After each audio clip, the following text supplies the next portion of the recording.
पर महीने भर में मंत्रिमंडल का विस्तार नहीं हुआ। आज 3 तारीख को उनको करीब 1 महीना हो जाएगा रजत साहब से, कि कुछ क्या कर पाए? कभी लग रहा है ऐसा दौरों के सिवाय? आप बताइए कैसे अपराध रुकेंगे?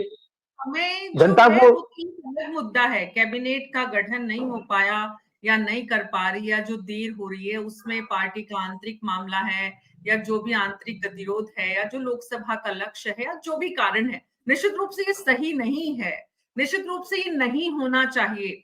लेकिन उसके बाद भी सवाल इस वक्त ये नहीं है कपिल राजगुरु जी, बीजेपी की सरकार प्रदेश में आई है और बीजेपी के प्रवक्ता का कहना है कि अपराध इसलिए हो रहे हैं क्योंकि सरकार के पास रिसोर्सेज नहीं है।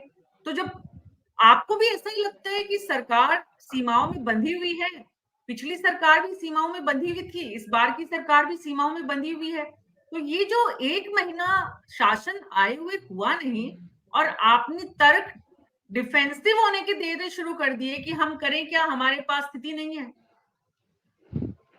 जी, मुराद अली जी ने पिछली एक डिबेट के अंदर कहा था कि अभी बुलडोजर राज आएगा ना, तो अब वो बुलडोजर राज कहाँ है? पहली चीज तो एक्चुअली मैं जो कहना चाहता हूं मैडम कि 3 स्टेज पे हमारा काम है।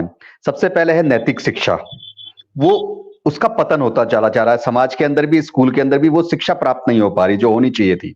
दूसरा लेवल है जो पुलिस रिफॉर्म्स की बहुत लंबे समय से मांग चल रही है और जो जुडिशरी रिफॉर्म्स की बहुत समय से मांग चल रही है, ये दो चीजें और सुचारू रूप से ठीक करनी चाहिए थी। तीसरा आते हैं अपन राजनीति की बात करते हैं, तो राजनीति में जिस तरह से इन्होंने वोट मांगा था कि भाई अशोक गहलोत की सरकार लॉ एंड ऑर्डर मेंटेन नहीं कर पाई, हमें मौका दीजिए, हम आप मेंटेन करेंगे, और जनता ने दिल खोल के वोट दिया बीजेपी को, उसमें कोई भी चीज इनके आड़े नहीं आनी चाहिए। लेकिन अगर आज ये तर्क दे रहे हैं कि हमारे पास सिस्टम नहीं है या सिस्टम डेवलप नहीं हुआ या पूरे संसाधन नहीं है, तो ये लापरवाही तो खुद की है। अगर आज चुनाव हुए 1 महीना बीत चुका है, अगर 1 महीने के बाद भी अगर ये इस तरह की बातें कर रहे हैं, तो यकीनन तौर पे ये अपनी जिम्मेदारी से भाग रहे हैं भाजपा वाले। तो इनको अपनी जिम्मेदारी से नहीं भागना चाहिए। सबसे इंपॉर्टेंट है कि पहले तो जैसे कि अभी मेरे वरिष्ठ साथी भी कह रहे थे कि अभी तक ये नहीं पता कि मुख्यमंत्री जी कौन सा विभाग संभालेंगे, 2 मुख्यमंत्री वो कौन सा विभाग संभालेंगे, आने वाले समय में मंत्री कौन होंगे, इसके जिम्मेवार कौन होंगे। मोदी जी के नाम पे वोट मांग लिए तो क्या मोदी जी अब गृह मंत्री बनेंगे यहाँ पे आके, या मोदी जी अब यहाँ पे मुख्यमंत्री बनेंगे?